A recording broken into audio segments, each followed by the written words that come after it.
দেখো, মন হচ্ছে মানুষের জীবনে স্বচ্ছ কাচের মতো। তাই মন যদি একবার ভেঙে যায় বা চির খেয়ে যায়, সেটা কিন্তু যতই প্রলেপ লাগাবার চেষ্টা করো না কেন, সেটা কিন্তু আগের মতন আর হয় না। একটা দাগ থেকেই যায়। এটা কিন্তু বাস্তব সত্যি কথা।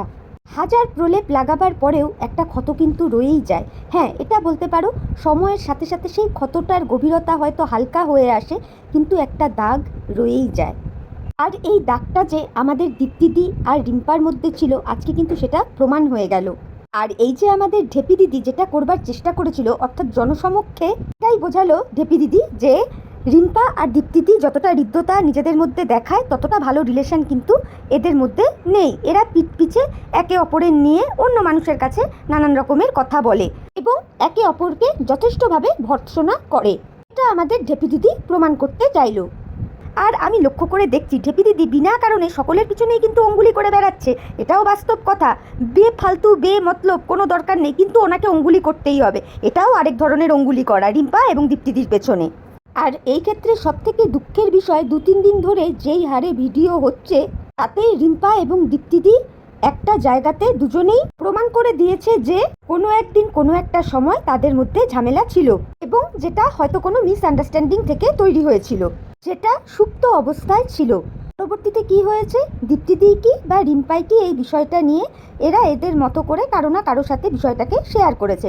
দীপ্তিদি XYZ এর কাছে শেয়ার করেছে, রিম্পাও হয়তো XYZ এর কাছে শেয়ার করেছে। আর সেই জায়গাটাই থার্ড পার্সন কোনো একজন গপ করে গিলে নিয়েছে। আজকের দিনে এসে তারা কি বলছে যে আমাদের মধ্যে কথা হয় না প্রায় 1 মাস হয়ে গেল। আমি আর এই বিষয়ে কোনো প্রকার ক্ল্যারিফিকেশন দেব না। ইউটিউবে আর ভবিষ্যতে কখনো এদের সঙ্গে বা এনার সাথে আমার কথা হবে কি না তারও ঠিক নেই।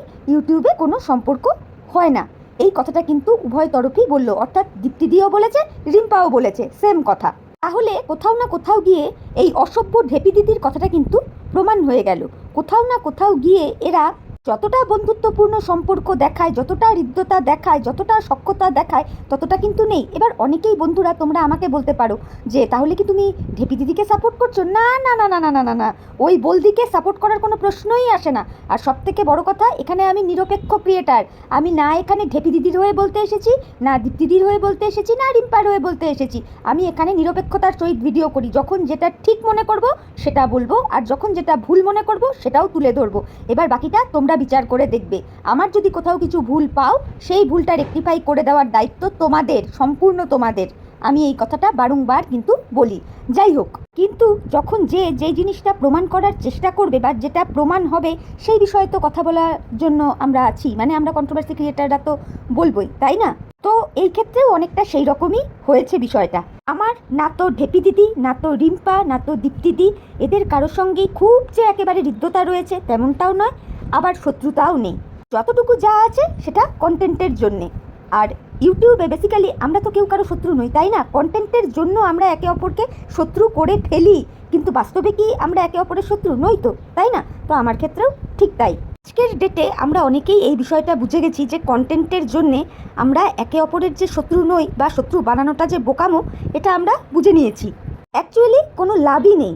আমি কোনো বড় ব্লগারের হয়ে পজিটিভ বা নেগেটিভ বলতে গিয়ে আমি যদি আমার নিজের ক্রিয়েটারদেরই একেবারে শত্রুতে পরিণত করে ফেলি, আখেরে কিন্তু কোনো লাভ নেই। মূর্খতার পরিচয় এটা। আমরা তো আর একটা কন্টেন্ট নিয়ে কাজ করি না। এমনও তো হতে পারে একটা কন্টেন্টের জন্য হয়তো আমাদের মতের মিল হলো না, দেখা গেল পরবর্তী যে কন্টেন্ট আবার ইউটিউবে এলো, সেই জায়গায় দেখা গেল তাদের সঙ্গে আমারও মতের মিল হচ্ছে। তাহলে সেই জায়গায় শুধু শুধু শত্রুতা বাড়িয়ে লাভ কি? এটা বোকামো না? এটা তো বোকামোই, বিরাট বড় বোকামো, মূর্খতা। এই ছোট্ট বিষয়টা বুঝতে না আমাদের অনেক দেরি হয়ে গেছে। চলো আরও কথা বলবো এই বিষয়ে, তার আগে ইন্ট্রোটা দিয়ে নিই। Hello friends, welcome back to my channel. আশা করি তোমরা প্রত্যেকে ভালো আছো। আমিও ভীষণ ভালো আছি। আমি মৌ চলে এলাম নতুন একটা ভিডিওর সাথে। যাই হোক, যেই ভিডিওগুলো দেখলাম, যা বুঝলাম, 2023-এ এদের মধ্যে একটা ঝামেলা হয়েছিল, যেটা বন্ধুরা তোমরা জানো। ওই বড় চ্যানেল অর্থাৎ MSL এর তরফ থেকে দুজন দীপ্তিদির চ্যানেল থেকে লাইভ করেছিলেন এবং অনেক রকম কথা বলেছিলেন সেই সময়ে, এবং সেখানে রিম্পাকে অনেক রকম কথাই শুনিয়েছিল। এই জায়গা থেকেই মেইনলি দ্বন্দ্বটা শুরু হয়েছে মেন্টালি ভাবে। আশা করি তোমাদের বোঝাতে পারলাম। এই দ্বন্দ্ব হওয়ার পেছনের কারণটা কি জানো? রিম্পা প্রথমে এই বড় চ্যানেলটাকে নিয়ে ভিডিও করত, আর দীপ্তিদি কিন্তু পরে এই বড় চ্যানেলদের নিয়ে ভিডিও করা আরম্ভ করেছে। তাহলে রিম্পার মন একটা ইচ্ছে ছিল যে এই বড় চ্যানেলটার প্রতি আমার ফিলিংসটা বেশি, তারাও তাহলে প্রায়োরিটিটা আগে আমাকেই দেবে। এটা রিম্পার আশা করাটাও কিন্তু খুব একটা ভুল নয় বা অযৌক্তিকও কিছু নয়। এরকমটা কিন্তু আমরা সচরাচর বাস্তব জীবনেও দেখতে পাই বন্ধুরা। কেউ যদি কোনো কাজ আগে করে বা আগে সেই জায়গায় প্রেজেন্ট হয়, একটা মানে নিজেকে প্রকাশ করা যে হ্যাঁ আমি এখানটাতে আগে এসেছি, আগে করেছি, আগে পাশে দাঁড়িয়েছি, তখন কিন্তু এই জিনিসটা না ভেতর ভেতর কাজ করে যে আমার প্রায়োরিটিটা একটুখানি অন্যদের তুলনায় বেশিই হবে, যেটা রিম্পার মধ্যেও খানিকটা গ্রো করেছিল। বারবারই বলছি এটা খারাপ কিন্তু কিছুই নয়, এই এক্সপেকটেশনটা সকলেরই থাকে। আবার পাশাপাশি দীপ্তিদির সঙ্গে যেভাবেই হোক, সেটা বাই ফোন হোক বা যেভাবেই হোক, এমএসএল এর তরফ থেকে যে দুজন মানুষ এসেছিলেন তাদের হয়তো দীপ্তিদির সঙ্গে সখ্যতা, বন্ধুত্ব, হৃদ্যতা খানিকটা হলেও বেশি ছিল। সেই জন্যেই তারা কি করেছিল, দীপ্তিদির চ্যানেল থেকে লাইভে এসেছিল এবং লাইভটা হয়ে যাওয়ার পর রিম্পা কিন্তু একটা আউটবাস্ট করে। আর যখনই রিম্পা এই আউটবাস্টটা করলো তখন থেকেই কিন্তু দীপ্তিদির সঙ্গে একটা অন্তর্দ্বন্দ্ব আর কি শুরু হয়ে গেল। খুব স্বাভাবিক ব্যাপার, একটা খুব নর্মালি হয়েছিল এবং সেই জায়গা থেকেই কিন্তু ওদের দুজনের মধ্যে একটা গ্যাপিং শুরু হয়ে গেল। এটা বাস্তব। দীপ্তিদিও তখন হয়তো ভেবেছে যে বড় চ্যানেল অর্থাৎ এমএসএল এর তরফ থেকে যারা এসেছিল তারা আমার চ্যানেলে এসে লাইভ করেছে বলে রিম্পা হয়তো এইভাবে আউটবাস্ট করলো তার ভিডিওর মাধ্যমে।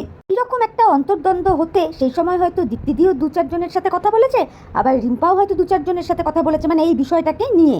যাদের সাথেই এনারা কথা বলেছেন না কেন তারা আবার কি করেছে, তারা আবার কল রেকর্ড করে রেখেছে। প্রথম কথা হলো কল রেকর্ডিংটা করা হলো কেন?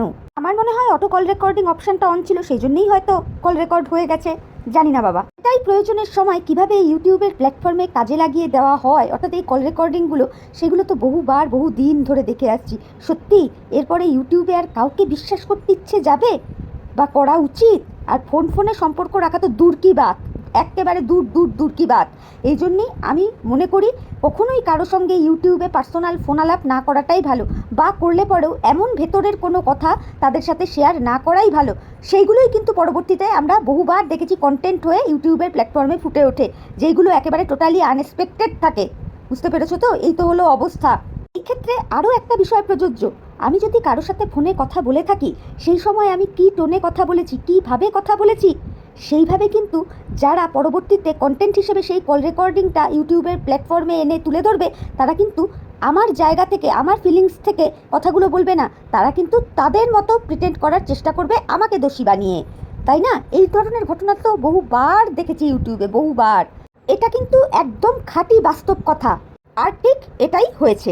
এবার আসি ঢেপি দিদির বিষয়। ঢেপি দিদি কি বলতে চেয়েছে? ঢেপি দিদি বলতে চেয়েছে রিম্পা এবং দীপ্তিদির মধ্যে যে সম্পর্কটা রয়েছে সেটা সম্পূর্ণই লোক দেখানো। এই যে তারা একে অপরকে মা মেয়ের তকমা দেয়, তারপরে মেন্টরের তকমা দেয়, এগুলো সবটাই ফাউ কথা। এরা একে অপরের বিপক্ষে বিরূপ মত প্রকাশ করে, সবটাই এদের আইওয়াস লোক দেখানো বিষয়। এই বিষয়টা জানানোই আমাদের বলদি ঢেপি দিদির আসল উদ্দেশ্য ছিল। বুঝতে পেরেছো তো বন্ধুরা? এবার যেহেতু রিম্পা এবং দীপ্তিদির কমন ভিউয়ার্স কিছু আছে, এটাই আমাদের কন্ট্রোভার্সি জোনের সিস্টেম। এরকম কিন্তু থাকে, প্রচুর ভিউয়ার্স কমন থাকে। ধরো এক্সকে নিয়ে ভিডিও করছি, আর রাম ধরো এক্সকে নিয়েই ভিডিও করছে, দুজনেই আমরা পজিটিভ ভিডিও করছি, আমাদের দুজনেরই কিছু কমন ভিউয়ার্স রয়েছে। এবার মাঝখান থেকে আমার সাথে রামের যদি দ্বন্দ্ব বাঁধে, তাহলে মাঝখান থেকে অসুবিধায় পড়বে কারা, দোটানায় পড়বে কারা? পড়ে যায় তখন ভিউয়ার্সরা। তারা বুঝে পায় না কাকে কমেন্ট করবো কাকে করবো না, কারণ তারা তো আমাকেও ভালোবেসেছে, রামকেও ভালোবেসেছে। বুঝতে পেরেছো তো? এটাই হচ্ছে ব্যাপার। তো এই সেম জিনিসটাই যেহেতু বড় চ্যানেলকে নিয়ে রিম্পা এবং দীপ্তিদি দুজনেই ভিডিও করতেন, তার জন্য কি হয়েছে, তাদের কিছু কমন ভিউয়ার্স আছে এবং তারা দেখে এসছে রিম্পার সাথে দীপ্তিদির যথেষ্ট ভালো হৃদ্যতা, যথেষ্ট সখ্যতা রয়েছে। এইবার সেই জায়গায় যদি কোনো রকম প্রতিবন্ধকতা আসে, কোনো রকম যদি হ্যাজার্ড আসে, তখন কি হয়, ভিউয়ার্সরা না ভীষণভাবে হার্ট হয়ে পড়ে।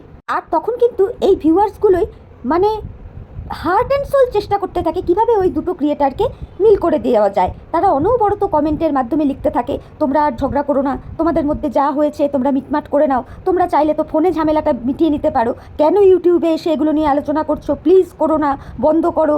তোমাকে এবং যার সাথে হচ্ছে তার নাম নিয়ে বলে তাকে, তোমাদেরকে এইভাবে দেখতে ভালো লাগছে না, অহরহ কিন্তু তারা এই ধরনের কমেন্ট করতে থাকে। কেন করে? কারণ তারা ওই দুটো ক্রিয়েটারকেই কিন্তু ভালোবাসে, তাদের ভিডিও দেখে, সেই জন্যেই এমনটা করতে থাকে। কিন্তু অপ্রিয় হলেও একটা কথা বলি বন্ধুরা, তোমরা এইভাবে কমেন্ট করো ঠিকই, কিন্তু জানো তো মন মানসিকতায় একবার যদি দাগ বা চিড় খেয়ে যায় না, যতই তোমরা প্রলেপ লাগাবার চেষ্টা করো, হয়তো দাগ বা ক্ষতটা হালকা হয়ে যাবে, কিন্তু দাগটা রয়েই যাবে, ওটা কিন্তু মিটবে না।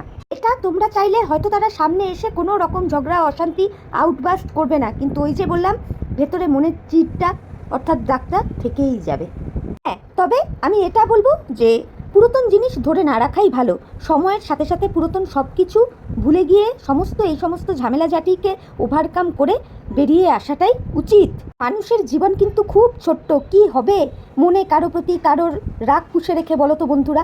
সত্যি এটা আমিও একদমই পক্ষপাতী নই, আমিও চাই পুরাতন সব কিছু ভুলে গিয়ে রিম্পা এবং দীপ্তিদি যেন আবার আগের মতো সত্যিকারের মন থেকে যেন তারা মিলে যায়।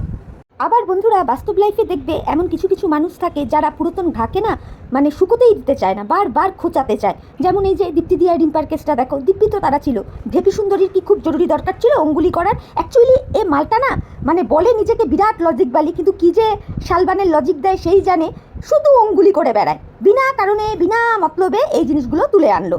মানে এরা চাই না, মানে এই ঢেপি সুন্দরী চাই না যে বিষয়টা থিতিয়ে যাচ্ছে। যাই মনে চির খাওয়া দাগ থাকুক না কেন, রিম্পারি থাকুক আর দীপ্তিদিদি থাকুক, সেটা সুপ্ত অবস্থায় আছে, ভাই সুপ্তই থাকুক না, ওটাকে অঙ্গুলি করে উস্কে দিতে হবে, দাবানলের মতন জ্বালিয়ে তুলতে হবে। আশ্চর্য, একেবারে অদ্ভুত। মাঝখানে দেখলাম ছুতোবাদির পেছনেও খানিক দিন লাগলো, ফালতু বেমতলব এ সকলের পেছনে লেগে বেড়ায়, এর মধ্যে কিন্তু কোনো ভুল নেই। ওইদিকে তনুজার পেছনে লাগলো, তারপর আরসের পেছনে লেগে রয়েছে। এর অ্যাকচুয়ালি কন্টেন্টের এত অভাব, শুধু অশান্তি লাগিয়ে চলেছে। আর সীমাদি তো ফাউ আছেই, সীমাদিকে তো উঠতে বসতে যাতা কথা বলেই যাচ্ছে। আর গতকাল তো তনুজার ভিডিও থেকে জানতেই পেরেছি এই ঢেপি দিদি কত বড় সত্যবাদী সতী। উরি বাপরে, মানে এক নম্বর অসভ্য মহিলা। কোথায় মানুষ চেষ্টা করে কোথাও ঝগড়াঝাটি লাগলে সেটা কি করে থামিয়ে দেওয়া যায়, দমন করে দেওয়া যায়, এ তা না, এ আরও অঙ্গুলি করে উস্কে দেয়। এতটাই জঘন্য মিন মাইন্ডেড একটা মহিলা। রিম্পা এবং দীপ্তিদির মধ্যে যে ঘটনাটা ঘটেছে, তোমরা বুকে হাত দিয়ে বলো তো বন্ধুরা, এই সমস্ত ঘটনা আমাদের রোজকার দৈনন্দিন জীবনযাত্রায়, আমাদের সাংসারিক লাইফে হয় না এরকম? হাজব্যান্ড ওয়াইফে ঝামেলা লাগে না, খুঁটিনাটি লাগে না? তখন আমরাও তো অনেক সময় মাকে নালিশ করি, বাবাকে নালিশ করি, বোনকে নালিশ করি, ভাইকে নালিশ করি, আবার হাজব্যান্ডও হয়তো কোনো সময় তার মাকে নালিশ করে, তার বোনকে নালিশ করে, হয় না? হয়তো, কিন্তু সেইগুলো কি আমরা মনে রেখে চলি না। কিন্তু পুনরায় যদি কখনো কোনো ঝগড়া হয় তখন আবার ধরো সেই ধরনের কথাগুলোই উঠে আসে। এই বিষয়ে তোমাদের কিছু কথা বলি বন্ধুরা, আমার পার্সোনাল লাইফ দিয়ে আর কি বলছি। আমার সাথেও তো আমার হাজব্যান্ডের খুঁটিনাটি লাগে।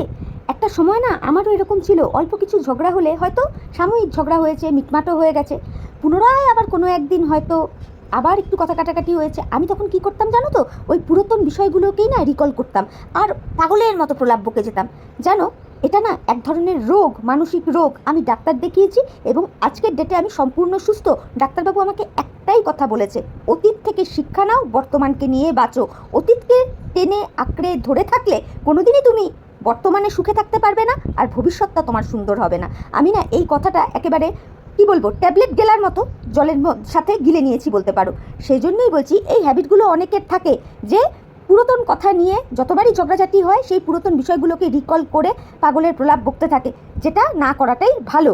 আরও একটা জিনিস মাথায় রাখবে বন্ধুরা, যে সমস্ত মানুষদের মনের ক্ষতস্থান শুকোতে দেয় না, শুধু আংলে বড় করে আরও দগদগে করে তোলে, তারা আর যাই হোক, তারা ভালো মনের মানুষ নয়। এখন যেই জিনিসটা রিম্পা এবং দীপ্তিদির মধ্যে হয়েছে, তারা দুজনেই মনের দিক থেকে ভীষণভাবে ভেঙে পড়েছে, অর্থাৎ হার্ট হয়েছে। তাদের সেই পুরাতন বিষয়টা, অর্থাৎ মনের চির খাওয়া ক্ষতটা আবার দগদগে হয়ে উঠেছে। বিশেষ করে মেন্টালি হার্ট হয়েছে তারা বেশি। তাহলে এখান থেকে কি বোঝা গেল, ওই ঢেপি দিদি অপোনেন্ট থেকে যা বলল তাতে কিন্তু এরা হার্ট হয়ে গেল, এটা হলো প্রথম। দ্বিতীয় কথা, তাদের মধ্যে অর্থাৎ রিম্পা এবং দীপ্তিদির মধ্যে যতই সখ্যতা থাক, যতই ভালোবাসার সম্পর্ক থাক, কোথাও না কোথাও গিয়ে একটা চির কিন্তু রয়েই গেল। আর ঢেপি দিদি যেটা লোকের কাছে প্রেজেন্ট করছিল, এদের মধ্যে এরা যতটা সখ্যতা দেখায়, যতটা ভালোবাসা দেখায়, ততটা কিন্তু এদের মধ্যে নেই। এটাই কিন্তু ঢেপি দিদি মানুষের সামনে অর্থাৎ দর্শকদের সামনে প্রেজেন্ট করেছিল বা বোঝাতে চেষ্টা করছিল। আর তারপরেই কিন্তু সামনে চলে এলো যে দীপ্তিদি এবং রিম্পার মধ্যে একটা মানসিক ডিস্টেন্স তৈরি হয়ে গেছে সেই সময় থেকে, যখন ওই বড় চ্যানেলের থেকে দুজন এসেছিল, দীপ্তিদির চ্যানেল থেকে লাইভ করেছিল, ওই সময়টা থেকে।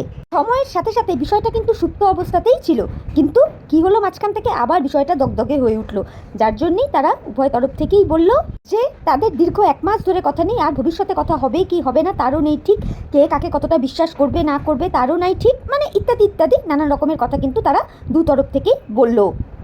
তার মানে কি, এইগুলো কোনো না কোনো রাগের অভিপ্রকাশ, অভিমানের অভিপ্রকাশ, তাই না? কোথাও না কোথাও একটা তো কিছু প্রবলেম হয়েইছে, তাই না? যাই হোক, রুনাদির মতো আমিও কালকে দীপ্তিদিকে এই প্রশ্নটা করেছিলাম যে এই সমস্ত সামান্য ব্যাপার নিয়ে কেস, আজকে সকালে দেখলাম রুনাদিকে মেনশন করে দীপ্তিদি খুব সুন্দর করে উত্তরটা দিয়েছে। দীপ্তিদি বলল যে যদি আমি এইরকম কনফিডেন্টলি বলি তার মানে এটাই দাঁড়ায় যে আমি ওই কাজটা করিনি, মানে ওই কাজললতার সাথে ঘুরতে যাওয়া, বিরিয়ানি খাওয়া, এই বিষয়গুলো করিনি, এটাই এর থেকে বোঝা যায়। আমি দীপ্তিদির ভিডিও দেখে যতটা বুঝতে পেরেছি বন্ধুরা, সেটাই কিন্তু জাস্ট তোমাদের সাথে শেয়ার করছি, ঠিক আছে? তাই আর কি দীপ্তিদি কনফিডেন্টলি বলেছে যে যদি এইগুলো প্রমাণিত হয় তাহলে সে ইউটিউব ছেড়ে দেবে। আর মানে আমি ওভার স্যাঙ্গুইন, ওভার কনফিডেন্স যে আমি এই ধরনের কাজ করিনি, যেটা দীপ্তিদির কথা থেকে আমি বুঝতে পারলাম, সেটাই তোমাদেরকে বললাম। আর কোর্ট কেসের কথাটা দীপ্তিদি কেন বলেছে? দীপ্তিদি বলল যে কোর্ট কেসের ব্যাপার যদি হয় তাহলে 2 2 4, 4 4 8 এইগুলো সবই কিন্তু প্রমাণ হয়ে যাবে। আর কোর্ট কেসের ব্যাপার যদি হয় তাহলে আসল যে দোষী সে কিন্তু পাকড়াও হয়ে যাবে। মানে এরকম একটা টোপ দীপ্তিদি দিয়েছিল, সেটাই উনি বললেন, আমি যতটা বুঝলাম দীপ্তিদির কথা শুনে। তো যাই হোক, আসল বিষয়টা চলে এসেছে, সেটা হলো একটা কল রেকর্ড দীপ্তিদির কাছে আছে, এবং সেই কল রেকর্ডটা দীপ্তিদি রিম্পাকে পাঠিয়েছে, কিন্তু ভিডিওর মধ্যে শোনায়নি, যার মধ্যে এটাই নাকি আছে যে রিম্পা সেই ভদ্রমহিলাকে বলছে যে এইদিকে দেখো এইরকম করে, ওইদিকে পরকীয়াকে সাপোর্ট করে, মানে সীমাদির কথা আর কি বলেছে, যে সীমাদিকে সাপোর্ট করে, এইদিকে এসে নানান রকমের কথা বলে, এইরকমই সামথিং ওই কল রেকর্ডিংটাতে রয়েছে। এরকমই কোনো কথা রিম্পা আর কি বলেছে। কিন্তু কেন রিম্পা বলেছে? কোনো একটা সময় দীপ্তিদি রিম্পাকে বলেছিল যে সে সীমাদির সাথে মিট করতে ইন্টারেস্টেড, কেননা সীমাকে আমি পছন্দ করি। আমার কাছে মনে হয় বন্ধুরা, এটা কিন্তু এমন একটা বিরাট কোনো ইস্যু নয়। আমি যাকে পছন্দ করি, ভালোবাসি, সে পরকীয়া করছে কি করছে ডাজ নট ম্যাটার। আমি তাকে পছন্দ করি, আমি তার সাথে দেখা করতে যেতেই পারি, তো তাতে হলোটা কি, তাই না? আর এই জায়গায় দীপ্তিদিও একজন কন্ট্রোভার্সি ক্রিয়েটার আর সীমাদিও একজন কন্ট্রোভার্সি ক্রিয়েটার, তাহলে তারা যদি মিট করে দেখা করে তাতে অপরাধটাই বা কোথায়, তাই না? আমি যতদূর জানতে পেরেছি যে সীমাদি সেই সময় দীপ্তিদির বাড়ির খুব কাছেই এসেছিল, তো সেই হিসেবেই হয়তো দীপ্তিদি বলেছিল যে পারলে আমি সীমার সাথে দেখা করব। তোমরা চিন্তা করে দেখো বন্ধুরা, সামান্য একটু দেখা করার জন্যে কোথার থেকে কি বিষয় সংযোজন করে দিল, কোথার থেকে কাজললতাকে নিয়ে আসলো, কোথার থেকে মানুষ বিরিয়ানি খাওয়াটাকে নিয়ে আসলো, মানে বুঝতে পারছো তো, এরই নাম হলো ইউটিউব। যাই হোক, এইরকম চলতেই থাকবে কন্ট্রোভার্সির জন্যে, আর মানুষ ভেতরের তথ্য জানতে পারলে খুশি হয়, আনন্দিতই হয়, তাই না? এগুলো তো আমরা দেখতেই পাচ্ছি বা পূর্বেও দেখেছি। তো এই বিষয়গুলো দমকা হাওয়ার মতন আসে, আবার দমকা হাওয়ার মতোই চলে যায়, বুঝতে পেরেছো তো?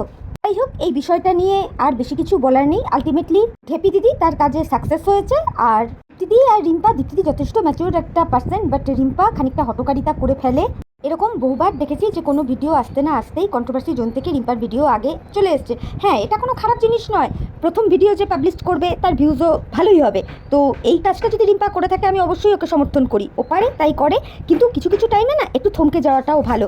ওই যে আমি ওর কোট আনকোট করে রুনাদির কথাটা বলছি, মাঝে মাঝে কিন্তু এটাও মনে রাখতে হবে যে আগে গেলে বাগে খায় আর পরে গেলে সোনা পায়, তো মাঝে মাঝে একটু থমকানোটাও উচিত। তো যাই হোক, রিম্পারও আরও ম্যাচুরিটি আসবে। রিম্পা আমি দুজন সেম এজেরই, আর দীপ্তিদির কথা কী বলবো, উনি একজন রাজনীতির মানুষ, ওনার লেভেলই আলাদা, উনি আমার থেকে বয়সেও বড়, অভিজ্ঞতাতেও বড়, ওনাকে বোঝাবার মতন কিছু নেই। কিন্তু রিম্পাকে অ্যাজ এ ফ্রেন্ড হিসেবে আমি এই কথাটা বললাম যে একটু হটকারিতাটা তুমি কমিও। তবে ভিডিওটা শেষ করার আগে লাস্ট একবার আমি এটাই অনুরোধ করতে চাই দীপ্তিদি এবং রিম্পার কাছে, যে তোমাদের মধ্যে যা হয়েছে সমস্ত পুরাতন জিনিস ভুলে গিয়ে আবার সমস্ত কিছু আগের মতো ঠিকঠাক করে নাও, প্লিজ, এটা আমার রিকোয়েস্ট। তো চলো বন্ধুরা, ভিডিওটা আমি এখানেই রাখছি, ভিডিওটা আর বড় করছি না, এমনি অনেকটা বড় হয়ে গেল। তোমরা প্লিজ একটু ধৈর্য ধরে শুনো, এটা আমার রিকোয়েস্ট। ভিডিও শুনে ভালো লাগলে অবশ্যই লাইক, কমেন্ট, শেয়ার, সাবস্ক্রাইব করে আমার চ্যানেলের পাশে থেকো। তাহলে চলো, এখনকার মতো আমি বিদায় নিচ্ছি, নতুন একটা ভিডিওর সাথে আবার দেখা হয়ে যাবে। ততক্ষণ প্রত্যেকে ভালো থেকো, সুস্থ থেকো, সাবধানে থেকো। Tata, bye, love you all. আর বন্ধুরা, একটা কথা বলতে ভুলে গেছি, সেটা হলো আমাদের বাইরে না ফ্ল্যাটের কাজ হচ্ছে, যার জন্য অহরহ নানান রকমের আওয়াজ পাবে। তোমরা প্লিজ একটু অ্যাডজাস্ট করে নিও, প্লিজ, মানে আমি এটা তোমাদের কাছে হাত জোর করে অনুরোধ করছি, প্লিজ। তো চলো, টাটা, লাভ ইউ অল, প্রত্যেকে ভালো থেকো, নতুন ভিডিওর সাথে আবার দেখা হয়ে যাবে, বাই।